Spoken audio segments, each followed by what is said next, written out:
नमस्कार। प्लानिटेक्स में आपका स्वागत है। हमेशा की तरह आपसे निवेदन है, प्लानिटेक्स को सब्सक्राइब करें, बेल आइकन को जरूर दबाएं, हमारी वीडियोस को लाइक करें एंड फ्रेंड्स एंड फैमिली के साथ शेयर भी जरूर करें। दोस्तों, अमेरिका ने जब से भारत के खिलाफ जो एक युद्ध ही कर सकते हैं उनको छेड़ दिया है, टैरिफ वार बोलिए या सैंक्शंस बोलिए, जो कहना है कहिए, सब एक ही है।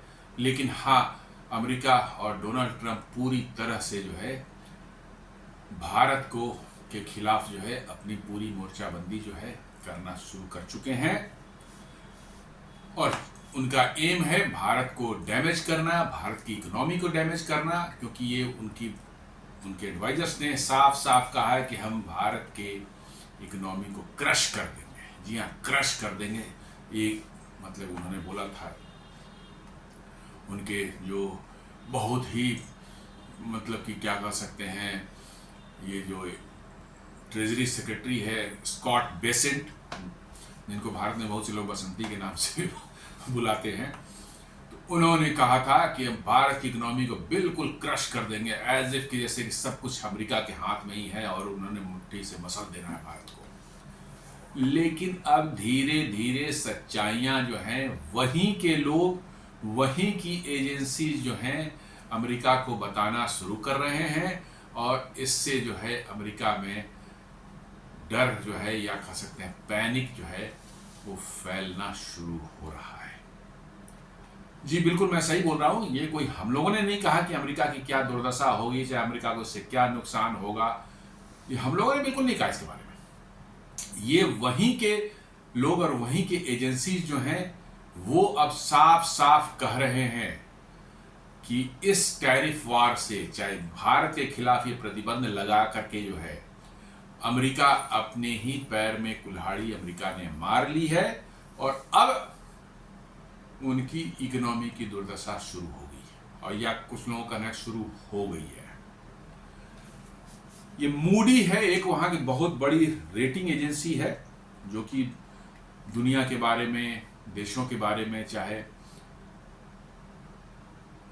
जो कंपनीज हैं, फर्म्स होते हैं, बड़े बड़े कॉर्पोरेट हाउसेज हैं, उनके बारे में जो है उनकी रेटिंग की ग्रेडिंग जो होती है कि क्या उनका क्रेडिट रेटिंग क्या है, वो तय करती है और बताती है। वैसे बहुत सी एजेंसीज हैं, मूडी उसमें वन ऑफ द बिगेस्ट है, कर सकते हैं। मूडी के जो है एक चीफ इकोनॉमिस्ट हैं मार्क जैंडी। जी हाँ, मार्क जैंडी उनका नाम है, वो चीफ इकोनॉमिस्ट है मूडी के। Moody has said that economy is very closer to a recession based on data about spending, jobs and manufacturing. और वो जो है उन्होंने कहा है जो US economy on brink of recession, bad news for US Donald Trump, और as Moody chief economist says US tariff hurting Americans. मतलब ये साफ साफ कह रहे हैं, मूडी के चीफ इकोनॉमिस्ट जो है मार्क जैंडी जो है वो कह रहे हैं कि अब भारत को इससे कितना नुकसान होगा नहीं होगा वो एक दूसरी बात है। सबसे पहले तो ये देख लें कि इससे तो है हर्ट किसको हो रहा है, अमेरिका को हर्ट होना शुरू हो गया है। और उनका कहना है कि अमेरिका जो है is very close to a recession on data about spending, jobs and manufacturing. Spending जो लोग खर्च करते हैं अमेरिका में, जी हाँ, अमेरिका खर्च पर ही चलता है। थोड़े से वहां से के लोग सेविंग अपना शुरू कर दें तो अमेरिका आज की आग कोलैप्स हो जाएगा। जी हाँ, वहां है कि इस महीने जितने अपने कमाए हैं, आपने जितनी सैलरी मिली है आपकी, आप उससे अपना पूरा का पूरा क्रेडिट बिल में, क्रेडिट के कार्ड के बिल पेमेंट करने चला जाएगा। आपके हाथ में फिर कुछ नहीं है। अब आपके हाथ में 2, 4, 5, 6 क्रेडिट कार्ड हैं डिफरेंट बैंक्स और डिफरेंट एजेंसीज के जो है, और उसको लेकर के आप फिर पूरे महीने खर्च कीजिए। अगले महीने तनख्वाह आते ही पूरी आपकी बिल जो है, सैलरी चली जाएगी पे करने में। अगेन यू आर वहां इस तरह की लाइफ को बोलते हैं पे चेक टू पे चेक। जी हाँ, पे चेक मिली आज तो अगले महीने पिछले महीने का सारा कर्जा उतार देंगे और फिर हमारा हाथ खाली हो जाएगा और हमें इंतजार करना है अगले पेचेक का। तब तक हम उधार लेकर, क्रेडिट लेकर के जो है अपना काम चलाएंगे। इसको बोलते हैं पेचेक टू पेचेक। तो अमेरिका में यही चल रहा है। अब मूडी के जो चीफ इकोनॉमिस्ट हैं मार्क जैंडी, वो कह रहे हैं कि अमेरिका बहुत क्लोज है किसके, रिसेशन के। और कारण क्या है? Based on data about spending, लोग अमेरिका के भविष्य को लेकर के, अमेरिका के आर्थिक जो उसका ग्रोथ है उसको लेकर के, और साथ साथ मैन्युफैक्चरिंग की जो कंडीशंस है वहाँ पर है उसको जो देख रहे हैं, उसको लेके वहाँ के लोगों ने स्पेंडिंग कम कर दी है।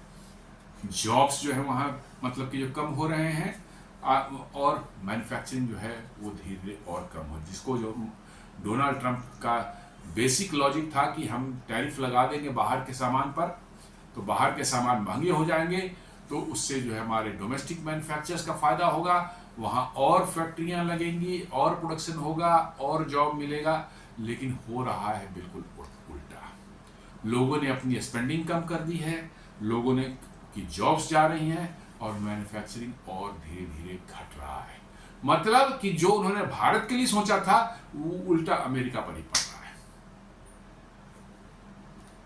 तो आइए देखते हैं क्या कहते हैं। मार्क जैंडी कहते हैं कि state level data makes it very clear the US economy is on the edge of recession. बोलते हैं कि हर एक स्टेट्स का डेटा वहां पर उठाकर एनालाइज किया उन्होंने, उनका एक साफ ये डेटा बताता है कि यूएस इकोनॉमी एकदम बिल्कुल एज पर है, रिसेशन के एज पर, किनारे पर खड़ा है। Based on my assessment of various data, states makeup nearly a third of US GDP are either in or at high risk of recession।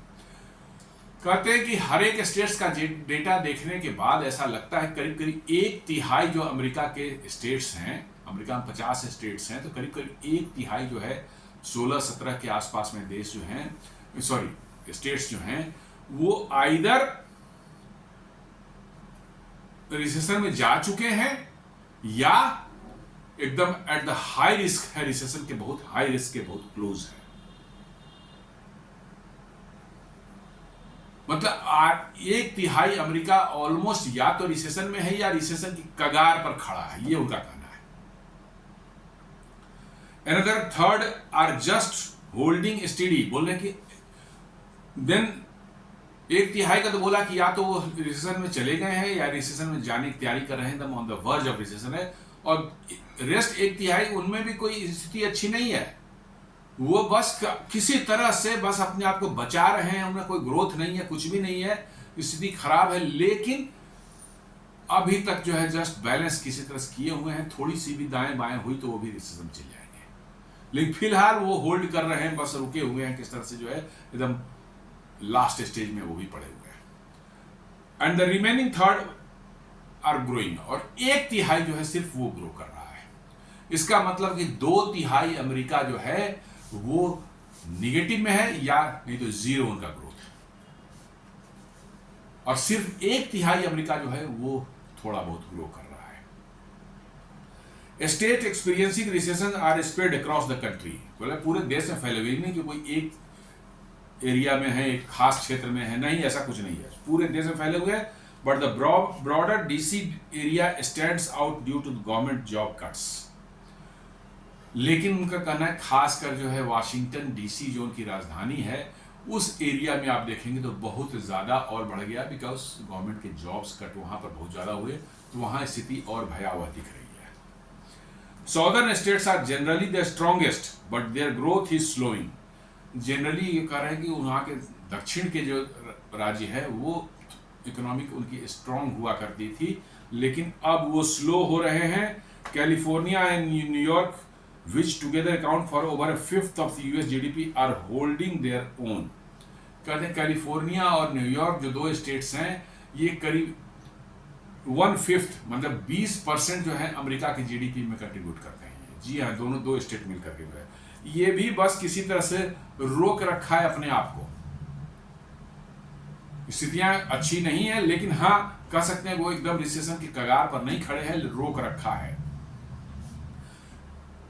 And their stability is crucial for the national economy to avoid a downturn. और कह रहा है कि इन दो राज्यों California और New York की stability जो है ये अमेरिका के लिए क्रूशियल हो गया है कि भाई फुल फ्लेजेड रिसेशन में पूरा अमेरिका चला जाए, उससे बचने के लिए यही दो राज्य जो हैं न्यूयॉर्क और कैलिफोर्निया, यही बस होल्ड करके रखे हुए। किस तरह से जो है उन्होंने डेटा उनकी ऐसी आ रही है कि उसे लग रहा है कि अमेरिका में नहीं अभी रिसेशन नहीं किया है, लेकिन ज़्यादातर राज्य जो है 2/3 ऐसे हैं या तो रिसेशन में जा चुके हैं या रिसेशन की कगार पर पहुंच रहे हैं। तो ये स्थिति जो है बहुत अच्छी नहीं अमेरिका के लिए, भयावह है। और एक बार रिसेशन चले जाने के बाद जो है इन्फ्लेशन बढ़ता है, बहुत तरह की चीज़ें होती है, स्पेंडिंग घट जाती है, लोगों के जॉब्स जो हैं वो खतरे में आ जाती है। मैंने ये समझ कि एक डोमिनो इफेक्ट जो बोलते हैं ना, उस टाइप का कि एक घटना हुई तो उससे हुई दूसरी घटना ट्रिगर हो जाती है, दूसरी घटना हुई तो उससे तीसरी ट्रिगर हो जाती है। तो वर्चुअली ये डोमिनो इफेक्ट हो जाता है और पूरे के पूरे देश को जो है आपको एक आर्थिक मंदी में धकेल देता है। मूडी का कहना है कि अमेरिका उसी सिचुएशन में है। क्या मूडी कह रहा है? The state level data in the US shows that the country is on the edge of recession, माने बिल्कुल रिसेशन के कगार पर है। Said Mark Zandi, chief economist at credit rating agency Moody's, वो मार्क जेंडी बता रहे हैं, according to Zandi sees that only up a third of the US GDP are currently either in recession or at high risk of entering one. 1/3 जैसा बताया कि वो already जा चुके हैं रिसेशन में या रिसेशन के कगार पर खड़े हैं। तो स्थिति 1/3 अमेरिका आप समझ सकते हैं, it is quite a big, मैंने 17-18 स्टेट्स हो जाएंगे, उसमें 16-17 स्टेट करीब आ जाएंगे। और ये बोल रहे हैं कि डेटा ऐसा बता रहा है कि वो आइदर वो रिसेशन फेज में घुस चुके हैं या रिसेशन में जाने वाले हैं, बिल्कुल एज पर है।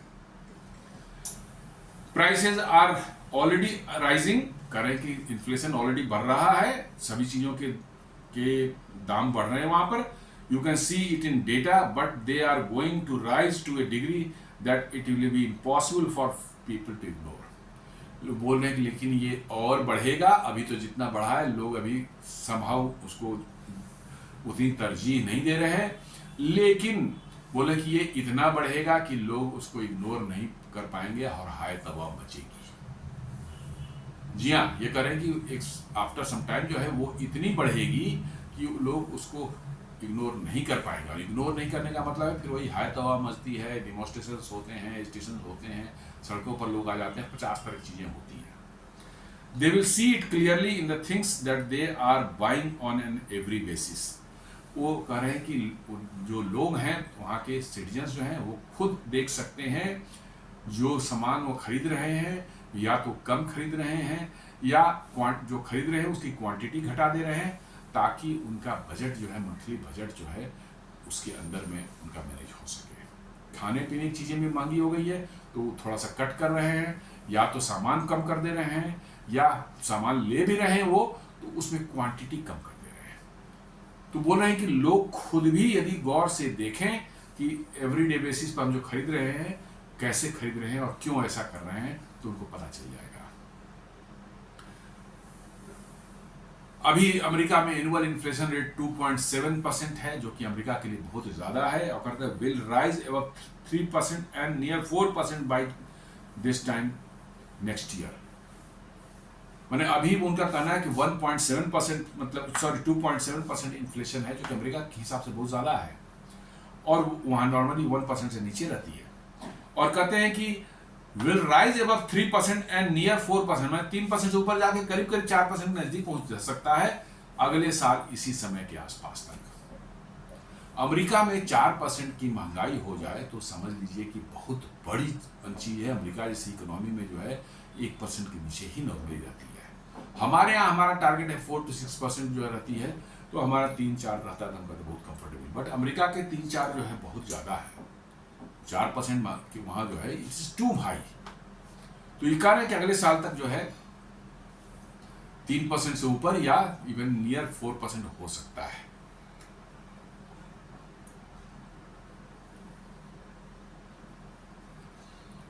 US consumers spending in 2025 until July has barely budged from last year's end। कह रहे हैं कि अभी तक तो यूएस के एक्सपेंडिचर्स जो हैं, मतलब कि वो लोग जो कंज्यूम कर रहे हैं वो ऑलरेडी जो है लास्ट ईयर एंड से आप देखेंगे तो काफी, मतलब कि आपको लगेगा कि डाउन हो रहा है। वो पैसे बचा रहे हैं, पूरा खर्च नहीं कर रहे हैं, क्योंकि उनको भरोसा नहीं कि आगे क्या होने वाला है। और ऐसे सिचुएशन लोग यही करते हैं, अपनी स्पेंडिंग जो बेयर मिनिमम नेसेसिटी है वो खरीदते हैं, आलतू फालतू चीजें नहीं खरीदेंगे ताकि वो पैसे मेरे पास बचे रहें, कल को होकर परिस्थितियां खराब हो तो हमारी जिंदगी चल सके। तो ये बोल रहे हैं कि लास्ट ईयर के हिसाब से आप देखेंगे, लास्ट ईयर के एंड के आसपास जो है 2024 के एंड से आप ये कंपेयर करें तो ऐसा महसूस हो रहा है कि यूएस के यूजर्स जो है, कंज्यूमर्स जो कंज्यूम कम कर रहे हैं, खर्च कम कर रहे हैं, अपने भविष्य को देखकर, अर्थव्यवस्था को देखकर, और जॉब की स्थिति जो वहाँ है, जितने जॉब्स जा रहे हैं, नए जॉब्स क्रिएट नहीं हो पा रहे हैं, उनको देखते हुए वो कह रहे हैं कि वो साफ पता चल रहा है, कहते हैं worse than any year since 2008-2009। जी हाँ, 2008-9 में मंदी आई थी, जो वहाँ क्रेडिट क्राइसिस जो हुई थी वहाँ पर अमेरिका में, जो है वो लेमन ब्रदर्स का जो मामला हुआ था, उसके बाद उस समय के बाद से बोलते हैं कि ये सबसे खराब सिचुएशन है। किसी साल को आप ले लीजिए, उस 2008 के बाद से जो है सबसे खराब हालत है स्पेंडिंग की, जो है वहाँ पर अमेरिकन जो कर रहे हैं, उन्होंने घटा दिया स्पेंडिंग अपनी, indicating an economy on the brink of a recession. जी हाँ, जैसे ही खर्च करना लोग कम कर दें, वैसे ही जो है ये एक इंडिकेशन आना शुरू हो जाता है कि अब मंदी आपके अपने पांव पसार रही है। क्यों? क्योंकि आप कंज्यूम नहीं करेंगे, इसका मतलब आपकी खरीदारी घट जाएगी, आपकी खरीदारी घट जाएगी तो प्रोडक्शन कम हो जाएगा, कंपनियों में प्रोडक्शन कम होगा, कंपनियों में प्रोडक्शन कम होगा तो लोगों की जॉब जाएगी, लोगों की जॉब जाएगी तो और खरीदारी घटेगी, और फिर और प्रोडक्शन कम होगा और जॉब जाएगी। तो ये एक विशेष साइकिल है कि उसमें फंस गए तो बड़ा मुश्किल होता है इससे बाहर आना।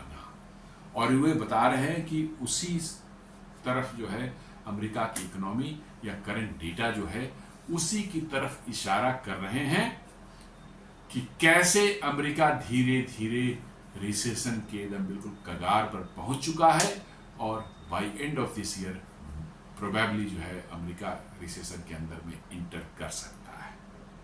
वैसे अमेरिका बहुत बड़ी इकोनॉमी है, वहां कुछ भी होने के लिए जो है काफी कुछ होना पड़ता है तभी लगता है, लेकिन जो प्रेजेंट सिचुएशन है ये बता रहे हैं जैंडी जो है, मार्क जैंडी, कि उसी तरफ इशारा कर रहा है। The coming Friday's release of a jobs report for August by the Bureau of Labor Statistics will be critical in gauging the threat of recession. I expect the unemployment rate to notch higher to 4.3%. करेंगे Friday को जो है job data वहाँ release होगी bureau of labour statistics द्वारा, जो है इसको देखना जो है थोड़ा सा ये होगा कि गौर से देखना पड़ेगा कि कैसे, मतलब कि जो है मंदी का कितना प्रोबेबिलिटी कितनी है, कितना उसके मंदी के आने के चांसेस है।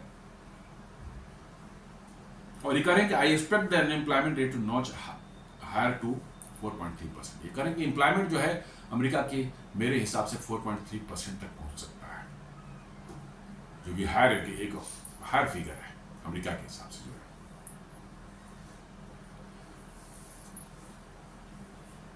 आपको ध्यान ही होगा कि डोनाल्ड ट्रंप ने जो है इंडिया को जो है डेड इकोनॉमी बोला था, इसी पर वो कहते हैं डेड और roaring. Donald Trump call India a dead economy but Moody's warns US में हिट रिसेशन फर्स्ट। कह रहे हैं कि डोनाल्ड ट्रंप ने तो भारत को डेड इकोनॉमी बोल दिया है, लेकिन उससे पहले जो है इंडिया डेड की इकोनॉमी डेड हो चाहे नहीं हो, उससे पहले अमेरिका में मंदी तो आनी ही आनी है, उसके पहले अमेरिका मंदी में घुस सकता है। और ये कोई ऐसे वैसे एजेंसी नहीं, मूडी जो है दुनिया की बड़ी ही फेमस और बहुत ही क्या कह सकते हैं, उनका नेम एंड फेम है दुनिया में, बड़ी प्रतिष्ठित मतलब की रेटिंग एजेंसी मानी जाती है। और भी है, लेकिन वन ऑफ द मोस्ट मतलब की जो है रेप्यूटेड एजेंसी हैं ये मतलब दुनिया के। और ये इनका कहना है ये अमेरिका की ही बेस्ड है, अमेरिका बेस्ड ही है, और उनका ये कहना है। Moody's upgrades India's growth forecast, says GDP to exceed 6.5% in financial 26. उनका कहना है कि वे लास्ट ईयर में 6.4 से ग्रो किए थे 24-25 में, उनका कहना है 25-26 में हम 6.5 होंगे। हालांकि फर्स्ट क्वार्टर के जो रिजल्ट्स आए हैं वो तो बड़े ही बम्पर थे, सारी दुनिया 6.7, 6.8 वगैरह बोल रही थी और ये पहुंच गया कहाँ 7.8। तो फर्स्ट क्वार्टर तो बहुत बम्पर रहा है। एक दो क्वार्टर भी इसी तरह का बम्पर यदि आ जाता है, जैसे कि ये अब जुलाई अगस्त सितंबर जो है और फिर अक्टूबर नवंबर दिसंबर, इस दोनों में से कोई भी एक, जुलाई अगस्त सितंबर वाला थोड़ा सबड्यूड हो सकता है, लेकिन सितंबर में आपके दशहरा शुरू हो रहे हैं तो उम्मीद है कि यहीं से शुरू हो जाएगी बढ़त, उसमें बढ़त। फिर दिवाली है, छठ है और भी कई एक त्यौहार है जो कि फेस्टिव सीजन हम लोग बोलते हैं इसको। इस दौरान ज़बरदस्त खरीदारी होती है, तो इसमें एक आध कोई क्वार्टर जो है 7.5-8 ऐसे पहुंच जाता है। तो आप मान चलिए कि हो सकता है हम लोग जो है 6.8, 6.9 या 7 तक भी टच कर जाएं, लेकिन बस 6.5 तो ऐसे भी मोदी बता रहे हैं कि 6.5 तो रहेगा ही रहेगा। तो जब अमेरिका 1% पर या 1.2% पर झूल रहा है, चाइना 4% या 3% पर, वो भी झूठा ही फिगर रहता है उनका। यूरोप जो है, पूरा यूरोप क्लियर में 0.6% माइनस, उनका 0.6% है, बहुत से उसमें माइनस में भी है। तो आप उसके कंपेरेटिवली तो आप देखेंगे गिवन द सिचुएशन, दुनिया में जिस तरह की अभी जियोपॉलिटिक्स चल रही है और जो इकोनॉमिक मतलब कि जो है क्या कह सकते हैं डिसरप्शंस आ रहे हैं सारी दुनिया में, उस हिसाब से जो है आपका ये बहुत अच्छा परफॉर्मेंस होगा। ये आप जान ही चुके हैं कि इंडिया Q1 GDP ग्रोथ है 7.8%, shows stability, says CEA, calls tariff an opportunity for reforms। वही मार्क जैंडी के बारे में लिख रहा है इकोनॉमिक टाइम्स कि इंडिया GDP 7.8% ग्रो हो चुका है and shows stability, says CEA। वही जो है मार्क जैंडी जो है वो बोल रहे हैं, उसी को रिपोर्ट कर रहा है टाइम्स ऑफ इंडिया कि calls tariff an opportunity for reform. जी हाँ, कह रहा है कि ये आपके लिए अपॉर्चुनिटी है, अमेरिका ने टैरिफ लगाई है, आप अपने इकोनॉमी को और रिफॉर्म करें, you are stable, already stable, reform करेंगे आपकी ग्रोथ और तेजी से ऊपर बढ़ेगी। इसका मतलब है कि अब अमेरिकन एजेंसी या दुनिया को भी लगने लगा है कि भारत की इकोनॉमी में कितना जबरदस्त रिसिलियंस है। मैं बार बार इस बात को कहता रहा हूं कि 2008 की जो है आप रिसेशन दुनिया का ले लें, सारे दुनिया में हाहाकार मच गया था, कितने जॉब गए, क्या हुआ, भारत में तो पता भी नहीं चल लोगों को। हम फिर न्यूज़पेपर देखते थे, टेलीविजन चैनल्स देखते थे, रोज बातें होती थी, बट भारत में कुछ खास फर्क तो नजर आ नहीं आया, ना जॉब मार्केट में, ना मतलब कि जो है आपको महंगाई इन्फ्लेशन में कुछ भी कोई खास फर्क नहीं पड़ा।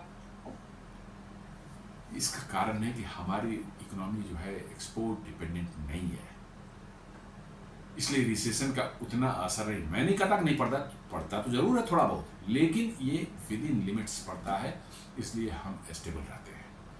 दुनिया में जो है ये बात नहीं है। मोस्ट ऑफ द कंट्री जो है उनके एक्सपोर्ट से यदि इफेक्ट हो जाए तो उनके यहाँ हाई जॉब तोबा मचती है, जॉब लॉसेस होने शुरू हो जाते हैं, इन्फ्लेशन बढ़ जाता है, इंटरेस्ट रेट एब्जॉर्बिटेंटली हाई हो जाती है, और इंटरेस्ट रेट जैसे ही बढ़ती है इन्वेस्टमेंट बंद हो जाता है, इन्वेस्टमेंट बंद हो जाता है, जॉब क्रिएशन बंद हो जाता है, जॉब क्रिएशन बंद हो जाता है, फर्दर मतलब लोगों की इनकम घटती है और फर्दर रिसेशन होता है। तो ये एक उसी विशेष साइकिल में है, और वही बता रहे हैं जैंडी की अमेरिका उसी स्थिति में कहीं न कहीं फंस चुका है।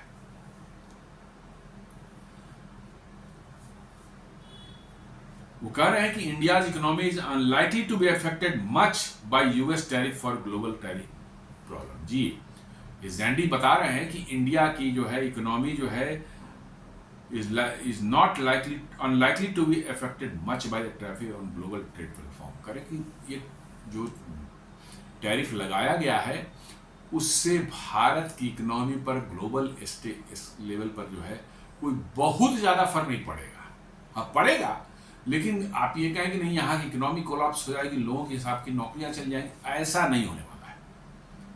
आप बहुत रिसिलिएंट हैं। The credit rating agency said India is in a better position than many other emerging market to handle these challenges.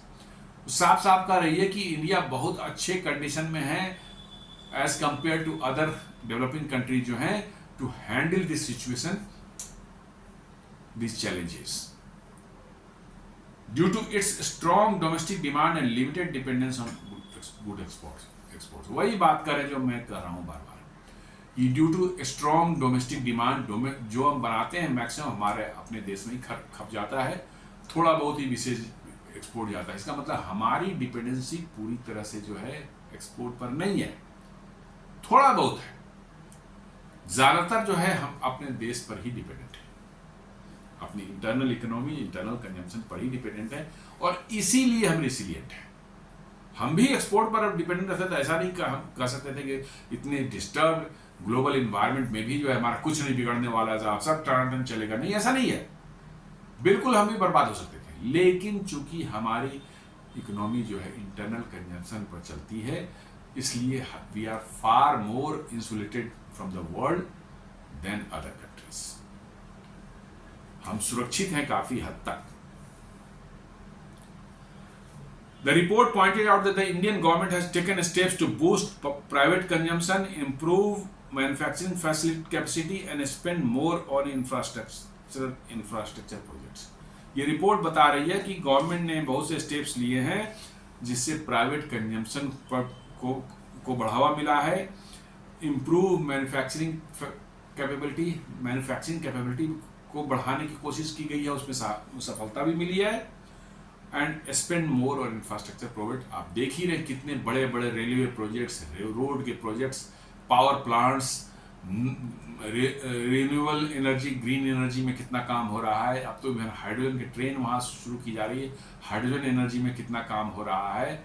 Infrastructure projects की दुनिया, मैंने ब्रिजेज हैं, मतलब कि बड़े बड़े एक्सप्रेसवेज हैं, रेलवे जहाँ डबल लाइन है वहाँ ट्रिपल या क्वाड्रिपल लाइन किया जा रहा है, पूरा का पूरा रेलवे नेटवर्क को इलेक्ट्रीफाई कर दिया गया है। ये सारी चीज़ें, बुलेट ट्रेन भी आने वाली है, मेट्रो जो है कितने लगता है 25-30 शहर में तो अभी चल रहे होंगे, और 25-30 शहर में जो है मेट्रो अंडर कंस्ट्रक्शन चल रहा है। ये सब क्या इंफ्रास्ट्रक्चर प्रोजेक्ट्स हैं। टनल्स बनाए जा रहे हैं दुर्गम इलाकों में, कश्मीर में, हिमाचल प्रदेश वगैरह में, जहाँ ट्रेवल करना बड़ा मुश्किल होता, बहुत टाइम कंज्यूमिंग होता, खतरनाक भी होता था, वहाँ पर उसको आसान बनाने के लिए और कम समय लगे इसके लिए जो है बड़े बड़े टनल्स जो हजारों हजार करोड़ इन्वेस्ट करके बनाए जा रहे हैं। तो ये सब कहीं ना कहीं तो आपको मार्केट में कंजम्पशन पैदा कर रहा है, लोगों में जॉब क्रिएट हो रही है, लोग जो है कंजम्पशन इससे इसका बढ़ रहा है। आप बड़े बड़े इंफ्रास्ट्रक्चर प्रोजेक्ट में स्टील है, सीमेंट है, अदर कंस्ट्रक्शन मटेरियल है, इसका मतलब जो है कंजम्पशन बढ़ता है। तो इस सारे के सारे को लेकर बोलते हैं भारत सरकार ने एफर्ट्स लगाए हैं, उसके कारण जो है भारतीय इकोनॉमी काफी हद तक स्टेबल है। These efforts will help protect the economy from any fall in demand from outside the country। फिर वही कह रहा है कि ये सारे एफर्ट्स जो है इंटरनल कंजम्पशन को बढ़ावा दे रहा है, और इसलिए ये एफर्ट्स जो है आपको जो है कोई भी बाहर से जो है आपकी एक्सपोर्ट से जो भी है उसमें भी डिमांड में कोई फॉल होता है, उससे यही आपको इंटरनल कंजम्पशन जो आपको बचाने वाला है। इसका मतलब ये साफ साफ निकल करके आ रहा है कि भारत में जो हम लोगों ने एक हमारी बहुत बड़ी जो पॉपुलेशन है 1.4 बिलियन की, इसको बहुत से लोग अभिशाप मानते हैं कि इतना बड़ा पॉपुलेशन है, हर जगह इधर बिल्कुल क्याउस रहता है, जहाँ जाएँ वहाँ भीड़ है, बाजार में है, रेलवे स्टेशन पर, एयरपोर्ट पर है, कहीं जाएँ आपको भीड़ है, इंफ्रास्ट्रक्चर आप जो बनाते हैं बहुत जल्दी क्रम्बल कर जाता है। ये सारी बातें अपनी जगह पर हैं, ये परेशानी तो होती है ओवर पॉपुलेशन की वजह से, लेकिन कहीं ना कहीं अब ये स्ट्रेंथ बन के उभर कर आया कि ये 1.4 बिलियन का पॉपुलेशन ही आपका कंजम्पशन बढ़ा के रखा है। इसके कारण आपकी फैक्ट्रियां चल रही हैं, लोगों को जॉब्स मिल रहे हैं, और आप एक्सपोर्ट डिपेंडेंट नहीं है। तो इस डिफिकल्ट सिचुएशन में भी जो है you are able to hold on, आपको कोई समस्या नहीं आ रही है, आप अभी 6.5% के रेट से ग्रो कर रहे हैं। थोड़ी सी सिचुएशन इंप्रूव कर जाएगी तो 7, 8, 9 पहुंचना ही बहुत मुश्किल काम नहीं होगा। तो ये भारत की इकोनॉमी की रेसिलियंस जो है, इसको देखकर थोड़ा दुनिया को भौचक जरूर है, और इसलिए जो मोडीज के मार्क जैंडी जो हैं, चीफ इकोनॉमिस्ट जो है, ये उसी ओर इशारा कर रहे हैं। बार बार अपनी रिपोर्ट में कई बार इंडिया की इकोनॉमी की रेसिलियंस की बात उन्होंने की है।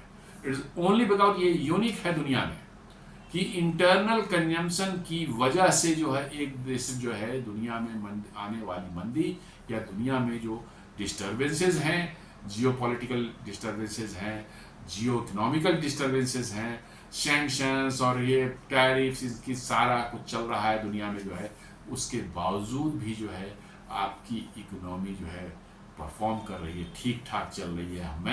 ये नहीं कहता बहुत एक्सेलेंट है, बट ठीक ठाक चल रही है, बहुत कोई दिक्कत नहीं है और ठीक ठाक रेट से ग्रो कर रही है।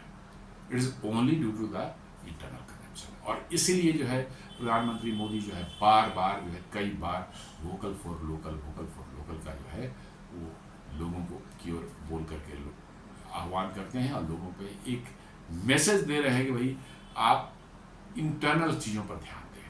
भारत में बनी हुई कोई वस्तु है उसको खरीदने पर के लिए आपकी पहल होनी चाहिए। बाहर इंपोर्टेड कोई सामान हो वो हमारे लिस्ट से बाहर होना चाहिए, या हमारे पास कोई ऑल्टरनेट दूसरा नहीं है तो लास्ट में वो दिखे वो ऑप्शन हमारा होना चाहिए। सबसे पहला ऑप्शन हमारा क्या होना चाहिए भाई, हमें ये देखना है कि कोई प्रोडक्ट हम ले रहे हैं whether it is made in India और नॉट। यदि नहीं है तो हम कोई दूसरा ऑप्शन ढूंढे।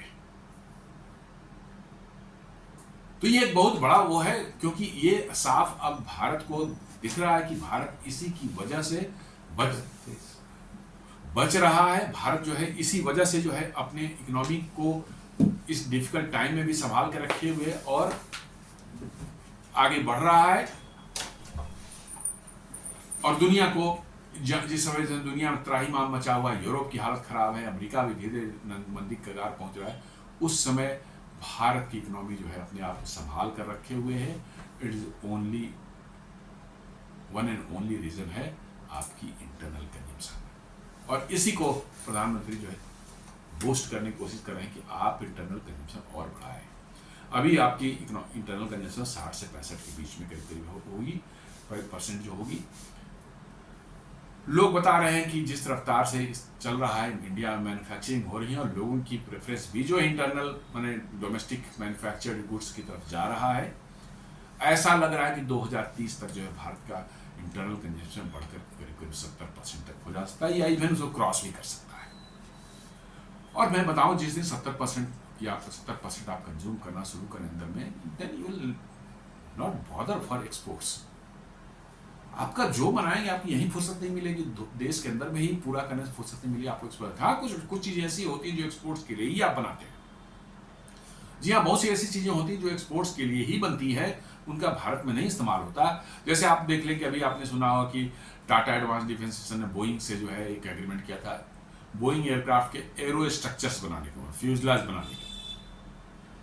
तो अब उस फ्यूजलाज का हम भारत में तो कोई इस्तेमाल है नहीं, वो तो अमेरिका में ही कंज्यूम हो बनेगा, हवाई जहाज दुनिया में कहीं दिखेगा वो, तो वो एक्सपोर्ट के लिए ही है।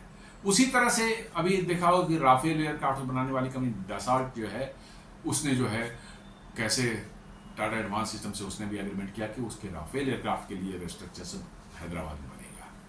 तो वो भी भारत का कंजम्पशन का नहीं है, वो भी बाहर में, जहाँ जब राफेल का प्रोडक्शन भारत में ही एक असेंबली लाइन लग जाए तो डेफिनेटली उसका इंटरनल कंजम्पशन होगा। बट एट प्रेजेंट जो है वो एक्सपोर्ट के लिए ही है। तो वैसे कुछ तो रहेंगे आपके पास में, बहुत से ऐसे आइटम्स हैं जो कि आप एक्सपोर्ट के लिए ही बनाते हैं और वो रहेंगे, उनका इंटरनल कंजम्पशन नहीं है। तो वो उनकी डिमांड में यदि कमी बेसी होगी भी तो आपके देश की इकोनॉमी पर बहुत ज्यादा वो असर डालने वाले नहीं होंगे। तो this is the beauty of internal consumption, जो जिस देश की ज्यादा है उसकी होती है। और इसलिए जो है आपको जो है हम देशवासियों का भी ये मतलब है कि ड्यूटी है, कर्तव्य है कि भाई हम इनको वाकई में ये देखें कुछ भी लेते हुए कि क्या सचमुच में ये कंट्री में बना हुआ है या इम्पोर्टेड है। यदि इम्पोर्टेड है तो हम उसको अवॉइड करें और उसका कोई दूसरा विकल्प खोजेंगे, भारत में ही बना हुआ कोई दूसरा कोई ऐसा सामान जो हमारे काम हमारे पर्पस फुलफिल कर सकता है, उसकी तरफ हम जाएं। और ये ऐसा देखेंगे आप बहुत से जापान में आप, और या आप चले जाएं क्या कहते हैं कोरिया में तो खासकर कोरिया में आप कोई चीज एक्सपोर्ट नहीं कर सकते बाहर से, इवन इफ गवर्नमेंट रेस्ट्रिक्शन नहीं भी लगाए, आप वहां के लोग आपका सामान बाजार में जाएगा खरीदेंगे नहीं खरीदेंगे। जापान में भी मोरलेस ऐसी ही कुछ स्थिति है, बट कोरिया से थोड़ा सा कम है, लेकिन कोरिया में तो बहुत ज्यादा है। आप कुछ भी वहां बना करके भारत से वहां पर पहुंचा दें, चाहे चाइना से बना कर आप पहुंचा, वो दे विल सिंपली अवॉइड, खरीदेंगे नहीं, तो फिर उनका कौन एक्सपोर्ट करेगा वहां पर। तो वही चीज आपके यहाँ भी होनी चाहिए कि you must feel proud in buying the make in India products. यही प्रधानमंत्री जी बार बार कहते रहे हैं, बार बार आह्वान करते रहे हैं, और अभी अमेरिका से ट्रेड वार शुरू हुआ, उसके बाद फिर दोबारा उन्होंने इस बात को जो है, दोबारा क्या तीसरी या चौथी बार भी उन्होंने इस बात को जो है एम्फेसाइज किया कि कैसे हमारा इंटरनल कंजम्पशन जो है वो हमारे देश को बचा सकता है, इसलिए go for vocal for local. Bharat में करेंट इन्फ्लेशन ऑन डिक्लाइन है। The agencies also said the Indian inflation is in India, that inflation in India has started to ease. If this trend continues, it may lead to interest rate cuts in the future. करें कि भारत में inflation already कम है और धीरे धीरे और कम हो रहा है, और ये ऐसा लगता है कि ये आने वाले समय में जो है आपको इंटरेस्ट रेट में भी कट होगा। जी हाँ, इन्फ्लेशन कम हो जाती है तो नॉर्मली जो है आरबीआई जो है इंटरेस्ट रेट कम कर देती है। इंटरेस्ट रेट कम कर देने से क्या होता है कि लोगों के पास पैसे बचने होते हैं, थोड़ा कंजम्पशन बढ़ाते हैं तो इन्फ्लेशन थोड़ी सी ऊपर आती है। अब ज़्यादा ऊपर चलेगा तो फिर बढ़ा दिया जाता है इंटरेस्ट रेट को कि लोगों के पास पैसे कम हो, चूंकि वो इन्वेस्ट करेंगे, चूंकि इंटरेस्ट ज़्यादा मिलेगा तो इन्वेस्ट करेंगे तो उनके कंजम्पशन घटा लेंगे, तो फिर इन्फ्लेशन डाउन आती है। तो ये एक साइकिल ऐसे ही चलता रहता है। तो कह रहा है कि इन्फ्लेशन अभी कम है और फर्दर कुछ कम होने की संभावना है, तो और it may lead to the interest cut in the future. Lower interest rate could encourage more borrowing and spending by both consumers and business. जैसे ही आपने कम किया इंटरेस्ट रेट को, बोरोइंग्स बढ़ जाती है, बिजनेस लोग पर्सनल काम के लिए, मकान खरीदने के लिए, गाड़ी खरीदने के लिए, बिजनेस वाले जो अपना बिजनेस स्टैब्लिश करने के लिए, उसमें बोरोइंग बढ़ जाती है, डिमांड बढ़ जाती है, और फैक्ट्रियां लगती हैं, नए प्रोडक्शन प्लांट्स लगते हैं, लोग गाड़ियां खरीदते हैं, तो गाड़ियां का प्रोडक्शन जिस फैक्ट्री में होता है वहां डिमांड बढ़ जाती है। तो इस तरह से क्या होता है, जॉब क्रिएट होता है और आपकी इकोनॉमी बूस्ट होने लगती है। Encourage more borrowing and spending by both consumers and business, helping to further support growth. और ये फर्दर क्या करेगा, आपकी ग्रोथ को बढ़ाएगा। तो जैसे ही आप इंटरेस्ट रेट कम होगा, इन्फ्लेशन कम होने से इंटरेस्ट रेट कम होगी आपका कंजम्पशन बढ़ेगा। कंजम्पशन बढ़ने से क्या होगा कि आपको ग्रोथ होगा, आपके फैक्ट्रीज में बिजनेस वाले जो है वो ज़्यादा लोन लेंगे, पर्सनल जो है हम लोग लोन लेके एक्सपेंडिचर करेंगे। ये पूरी की पूरी चीज़ें जो है आपकी इकोनॉमी को उठा के और ऊपर ले जाएगी। तो ये कह रहा है कि बड़ा हेल्दी साइन है भारत के लिए। आपकी इन्फ्लेशन तो 1.7% पर आकर अभी टिकी हुई है। जी हाँ, 1.7 पिछले कई सालों में, मान लीजिए 8-10 सालों में, it may be one of the lowest.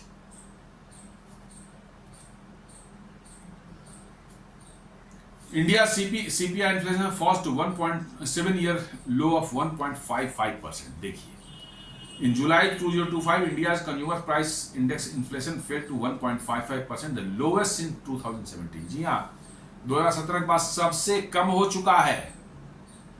अब फिर भी सारे यहाँ के विपक्षी और सारे जो इंडिया माने बासर्स जो होते हैं, जो इंडिया गालियाँ देने में उनको कोई महंगाई बढ़ गई, महंगाई है, महंगाई है। 1.55% कंज्यूमर प्राइस इंडेक्स कहाँ से आ गया? हाँ, एक आध दो चीज होंगी वैसी, जो बरसात में तो सब्जियां की उपलब्धता थोड़ी कम हो जाती है due to flood and other things, जो है हो सकता है वो बढ़ी हुई हो, बट मेजोरिटी ऑफ चीजें कम हुई है, तभी तो सीपीआई कम हुआ है। तो ये कह रहा है कि food inflation drop to -1.7%, the lowest since 2019, with rural and urban food prices both in deflation. जी हाँ, बोलते हैं कि अर्बन और रूरल प्राइस जो है फूड का जो है वर्चुअली डिफ्लेशन में है, निगेटिव में चला गया है, -1.76% डिफ्लेशन में है।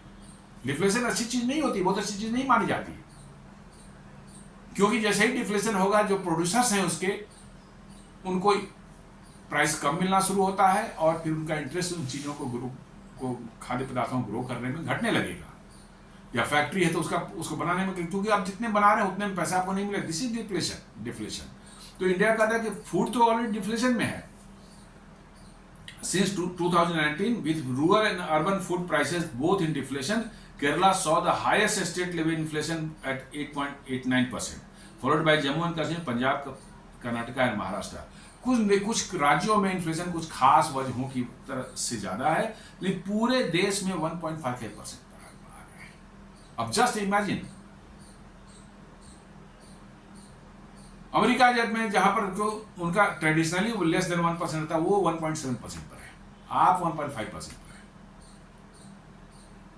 तो बताइए कौन किस स्थिति में कहां पर मतलब कि जो है वो उसका ठहरती है उनकी इकोनॉमी, हमारी इकोनॉमी, फिर भी हमारी इकोनॉमी डेड है। जी हाँ, ये नैरेटिव बिल्डिंग जो है वेस्ट का जो है, इसी में वो मास्टर है। मीडिया में छाप करके पेपर्स, न्यूज़पेपर्स, आर्टिकल्स है निकल जाएंगे, कोई एडिटोरियल निकल जाएगा, न्यूज चैनल्स पर आके कुछ एक्सपर्ट्स कोट और टाई, सूट और टाई लगा करके जो है कुछ बोल जाएंगे, और चूंकि वो गोरे हैं तो भारत में इस लोग कहेंगे अरे नहीं वो बोला होगा तो ठीक ही होगा, हम और आप बोले तो नहीं, वो दिक्कत है, वो बोला होगा तो ठीक होगा क्योंकि वो गोरा है, और यही इसी का फायदा उनको मिलता है। अंग्रेजी बोल रहा है साहब, वो तो बिल्कुल सही होगा, हिंदी बोलने वाले वो तो गलत उल्टा पल्टा सुनाते हैं, अंग्रेजी बोल रहा है वो भी साथ साथ गोरा भी है, तो उसकी क्रेडिबिलिटी एकदम टॉप क्लास है, इसी का फायदा उनको मिलता है, यही नैरेटिव बिल्डिंग वो करते रहे दुनिया। लेकिन अब जो है टेक्नोलॉजी के जमाने में जो है उनकी झूठ और उनकी ये सब चीजें पकड़ी जा रही हैं, अब नहीं छुपता ये अब नहीं छुपता, यही परेशानी अब विदेशी वेस्टर्न वर्ल्ड को हो रही है। पहले न्यूज को छुपा लेते थे, दबा लेते थे, और फिर इनकी नैरेटिव जो है वो सामने आती थी मीडिया से, प्रिंट मीडिया से, टेलीविजन चैनल से, अदर मीडिया से, सिर्फ वो जो चाहते थे वही आती थी, जो नहीं चाहते थे वो दब जाती थी, बिकॉज हमारे और आपके पास जो है कोई ऐसा कुछ नहीं था। आज क्या है, मैं भी जो है आप यूट्यूब पर जो है कुछ फैक्ट्स बता रहा हूँ, जो भी मेरे विचार हैं वो मैं बता रहा हूँ, ये दुनिया तक पहुंच रही है, मुझे कोई रोक नहीं पा रहा है। ये टेक्नोलॉजी का कमाल है, और जब से टेक्नोलॉजी आई है तभी से अमेरिका धीरे धीरे उनका इन्फ्लुएंस डाउन हो रहा है, और हालांकि टेक्नोलॉजी उन्होंने नहीं बनाई, अमेरिका ने ही बनाई है, ये आप जान लें, लेकिन टेक्नोलॉजी कारण जो ट्रांसपेरेंसी दुनिया में आई है उसका सबसे बड़ा ये हो रहा है कि अब नैरेटिव्स जो है, अब झूठ नैरेटिव, फॉल्स नैरेटिव जो है नहीं चला पा रहे हैं, वो एक्सपोज हो जाती है और आपको जो पकड़ लेती है दुनिया, और देन आपका एक बार झूठ पकड़ा जाता है, सच्चाई सामने आ जाती है। तो वो एक्सपोज जो है हो रहा है, इसकी वजह से जो है उनका बंटाढार हो रहा है।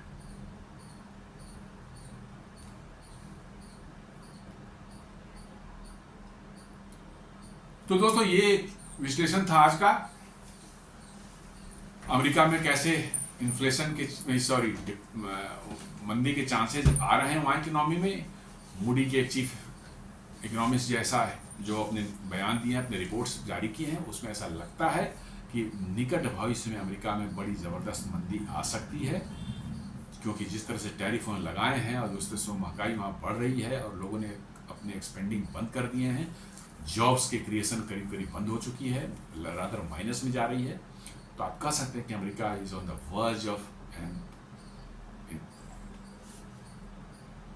आर्थिक मंदी के वर्ज पर जो है खड़ा ऑलरेडी है। उम्मीद करता हूं विश्लेषण आपको पसंद आया होगा। आप इसे लाइक करें, फ्रेंड्स एंड फैमिली के साथ शेयर करें, हमारे चैनल को सब्सक्राइब करें और बेल आइकन दबाना बिल्कुल नहीं भूलें। धन्यवाद।